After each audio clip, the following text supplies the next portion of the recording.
on est sur un double meurtre. L'enquête déraille et ça devient un cauchemar judiciaire. Au début, l'enquête piétine, et dans ces moments-là, on veut un coupable vite. Et un nom finit par sortir, Patrick Dills. C'est un ado du coin, il a 16 ans et vit dans le secteur. Il est interrogé une première fois, puis l'affaire continue de tourner en rond. Et le 28 avril 1987, il est arrêté. Il passe des heures et des heures en garde à vue, et après 36 heures de pression, il finit par avouer.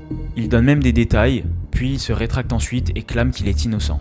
Mais la machine est lancée. Le 27 janvier 1989, Patrick Dills est condamné à la réclusion criminelle à perpétuité. Et fait rarissime, la cour refuse l'excuse de minorité. Il devient l'un des plus jeunes condamnés à perpétuité de France. Et là, à 16-17 ans, sa vie est finie. Pendant que les familles des deux petits garçons pensent enfin avoir trouvé le coupable, sauf que non. Des années plus tard, un autre nom apparaît, Francis Holm. Dans les années 90, un gendarme spécialisé dans ce genre d'affaires, Jean-François Abgral, récupère des propos de Francis Holm qui évoquent un pépin dans l'Est. Et ça finit par attirer l'attention sur Montigny. Sauf qu'il y a un truc terrible, comme l'affaire était résolue officiellement puisque Dills a avoué les meurtres, des éléments scellés ont été détruits et perdus avec le temps. Et l'enquête devient un enfer à reprendre proprement. Mais malgré ça, des policiers et des gendarmes s'accrochent.